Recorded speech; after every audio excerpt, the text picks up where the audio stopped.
And कैसे आप लोग, उम्मीद है कि बहुत अच्छे होंगे। दोस्तों हम लोगों ने कल पढ़ा था पहले कि भौतिक विज्ञान क्या है, प्रकाश क्या है, किरण क्या है, किरण पुंज क्या है, प्रकाश के परावर्तन क्या है और प्रकाश के परावर्तन के नियम क्या है। तो हम लोगों ने इतना पढ़ लिया था। आज क्या हमें पढ़ना था कि प्रकाश का प्रकीर्णन। आज हमें क्या पढ़ना है? प्रकाश का प्रकीर्णन पढ़ना है। तो चलिए हम लोग देखते हैं प्रकाश का प्रकीर्णन क्या होता है। तो जब सूर्य के प्रकाश किसी सूक्ष्म कण पर पड़ता है तो उन पर पड़ने वाले प्रकाश से कुछ ऊर्जा को अवशोषित कर लेता है। मतलब जब कोई सूर्य के प्रकाश किसी सूक्ष्म कण पर पड़ता है तो वह जो कण होता है सूर्य के प्रकाश से कुछ ऊर्जा को अवशोषित कर लेता है और उसे चारों ओर विकृत कर देता है, यानी कि विकसित कर देता है, चारों ओर फैला देता है।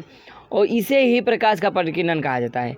यानी कि कोई वस्तु पर अगर प्रकाश पड़ेगा और वह वस्तु प्रकाश से कुछ ऊर्जा को अवशोषित करके चारों ओर विकसित कर देगा तो उसे हम क्या बोलेंगे? प्रकाश का प्रकीर्णन बोलेंगे। ठीक है। तो प्रकाश के प्रकीर्णन के कुछ एग्जाम्पल है, जैसे आकाश का रंग नीला दिखाई देना। अच्छा बताइए कि आकाश का रंग नीला क्यों दिखाई देता है? ये क्वेश्चन 5 नंबर में भी आता है। ठीक है। तो ये क्वेश्चन बहुत ही इम्पोर्टेंट है कि आकाश का रंग नीला क्यों दिखाई देता है।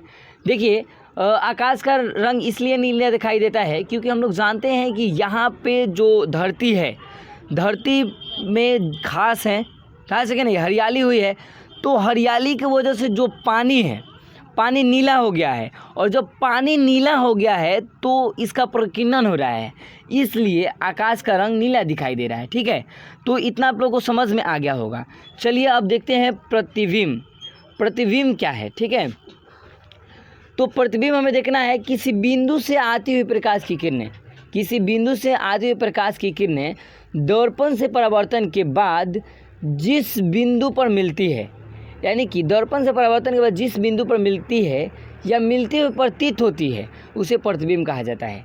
यानी कि कोई प्रकाश है जो किसी बिंदु से आ रहा है और दर्पण से परावर्तन के बाद वह जिस बिंदु पर मिलेगा उस बिंदु को हम क्या बोलेंगे?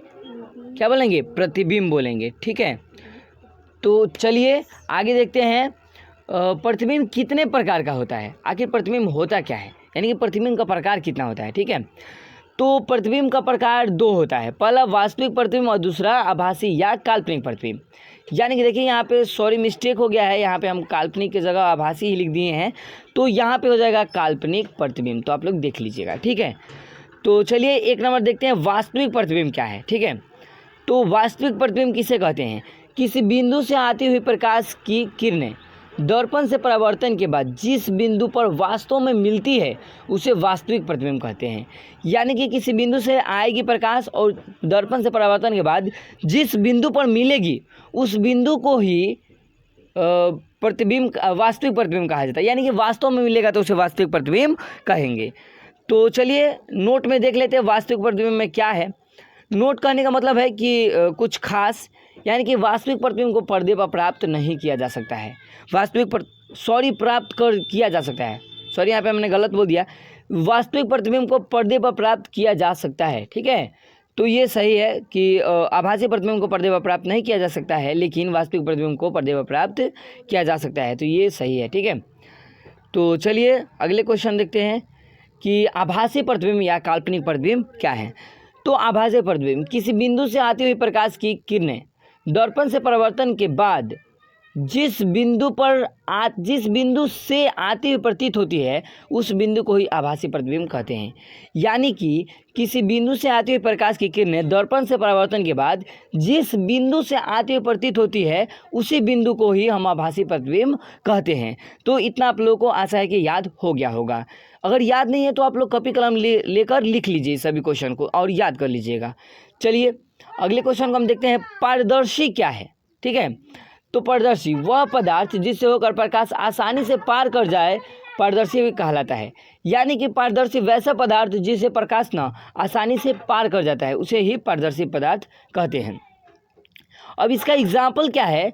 जैसे कांच हो जाएगा, ठीक है, साफ पानी हो जाएगा, हवा हो जाएगा इत्यादि।